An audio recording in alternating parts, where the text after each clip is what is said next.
세탁을 했는데 여기서 이제 배관이 얼은 것 같아요. 물이 더 이상 안 내려가고 이제 넘쳐 흐른 거.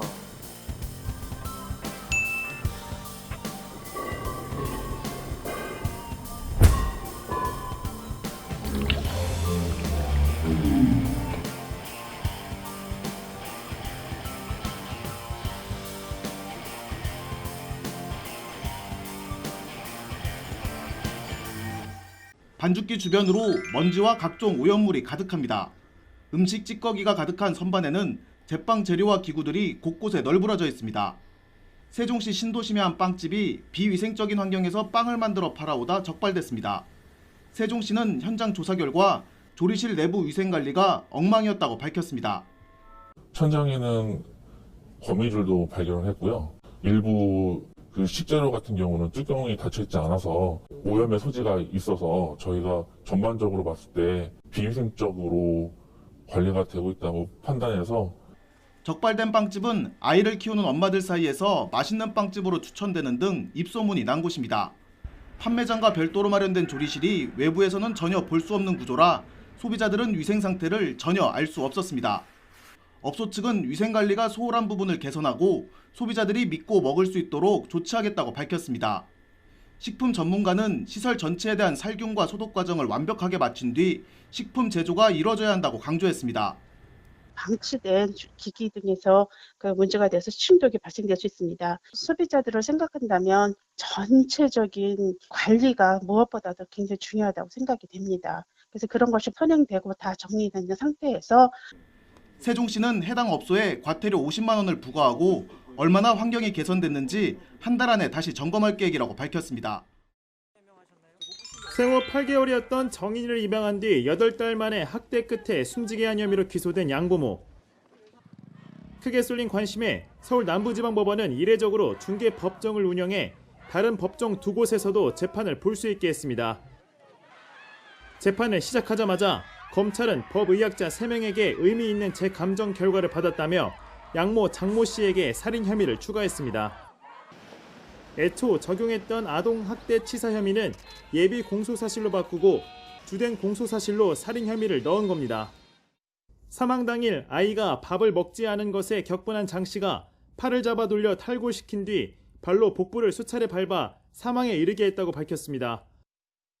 계속된 학대로 몸 상태가 나빠진 아이에게 강한 충격을 가하면 사망할 것을 알면서도 폭행한 만큼 살인 의도가 있었다는 게 검찰 판단입니다.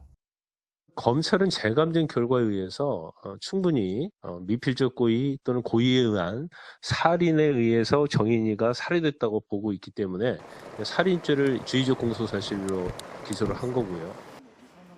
하지만 장씨 변호인은 학대 사실은 일부 인정하면서도 고의로 사망하게 한 건 아니었다고 혐의를 부인했습니다. 감정이 북받쳐 아이의 양팔을 흔들다 실수로 떨어뜨렸을 뿐 고의를 가지고 한 건 아니었다고 반박했습니다. 저도 저희 피고인을 보는데 알면서 일부러 때릴 것 같지는 않습니다. 그렇게 저는 믿고 있습니다. 밟은 건 인정하지 않습니다. 연녹색 수의 차림으로 재판장에 등장한 장 씨는 재판 내내 머리로 얼굴을 가린 채 땅바닥만 바라봤습니다. 일찌감치 법정에 나온 양부 안 씨도 나란히 앉아 고개를 숙인 채 재판 중간중간 눈물을 훔치기도 했습니다. 국민 여러분이 분노하는 이유도 저도 공감하고 저희도 마찬가지인데 그래도 사실을 밝혀야 되는 게 저희 입장이고. 양부모에 대한 속행 공판은 다음 달 17일로 잡혔습니다. 앞으로 열릴 재판에서는 정인이의 사인을 검증한 법의학자와 이웃 주민 등이 증인으로 출석할 예정입니다. 중국은 이번 재확산의 진원지 스좌장시를 일주일 넘게 봉쇄하고 있습니다.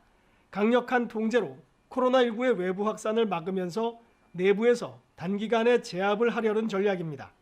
이렇게 봉쇄된 도시는 허베이성 3곳을 포함해 모두 4곳, 인구수로는 2,300만 명이 넘습니다. 지난해 봉쇄됐던 우한시의 인구 1,000만 명 정도보다 2배 이상 많습니다. 在公路、铁路、城市客运、民航、水路等方面采取最严格的管控措施。 봉쇄된 도시들은 전주민 핵산 검사를 반복적으로 실시해 감염자를 샅샅이 찾아내 치료하고 있습니다. 검사량이 폭증하는 대도시들은 속속 간이검사소를 설치해 대응하고 있습니다. 陆陆续续的大批量的样本就开始进入到我们实验室了大家都在非常紧张有序的开展工作。 봉쇄와는 반대로 스자장시의 12개 농촌 지역에서는 마을을 통째로 비우도록 하고 있습니다. 주민들을 인근 호텔이나 기숙사에서 격리하는 게 전염병 통제에 낫다고 판단한 겁니다. 무려 2만 명이 한꺼번에 격리시설을 찾아 나서다 보니 버스에서 밤을 샌 사람도 있습니다. 核酸检测都是阴性的，我们是按照不同的批次，分别转移隔离。 하지만 중국은 지역 확진자 수가 5개월 만에 하루 100명을 넘기면서 확산세가 계속되고 있습니다. 봉쇄만으로 단기간에 효과가 나타나지 않자 중국은 지역을 통째로 비우도록 하는 정반대의 방법까지 동원하고 있습니다. 그만큼 방역이 이전보다 쉽지 않다는 것을 보여주고 있습니다.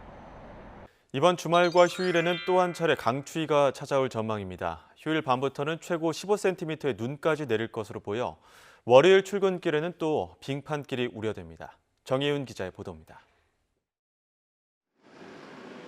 잠시 풀리는가 싶었던 강추위가 다시 시작됐습니다. 황사비가 그치자 찬바람이 불며 기온이 크게 떨어지고 있습니다. 지난번만큼 강한 북극 한파는 아니지만 서울 등 내륙 기온이 영하 10도 안팎까지 곤두박질할 것으로 보입니다. 수도권과 영서 북부에는 나흘 만에 다시 한파특보가 내려졌습니다. 토요일은 전국의 아침 최저 기온이 전날보다 5에서 10도가량 크게 내려가고 중부지방 중심으로는 영하 10도 이하로도 떨어지겠습니다. 일요일까지도 찬바람이 강해 체감하는 온도는 실제 기온보다 10도가량 낮아서 더욱 춥겠습니다. 강추위 속에 휴일 밤부터는 내륙 곳곳에 눈이 내릴 것으로 보입니다. 경기 동부와 영서, 충북 북부에 최고 15cm의 폭설이 쏟아지겠고 서울에도 2에서 7cm의 많은 눈이 오겠습니다. 눈은 월요일 오후까지 이어질 것으로 보여 아침 출근길에는 빙판길로 인한 교통 혼잡이 우려됩니다. 이번 눈은 지속시간이 길어 월요일 출근 시간대에도 눈이 내리는 곳이 많을 것으로 보입니다. 특히 영하의 기온에 내린 눈이 얼어붙을 가능성이 큰 만큼 교통안전에 각별히 유의해 주시기 바랍니다. 강추위는 다음 주 중반부터 풀리겠고 목요일과 주말에는 겨울비가 내리는 등 당분간 날씨와 온도 변화가 무척 심할 것으로 보입니다. YTN 정혜윤입니다.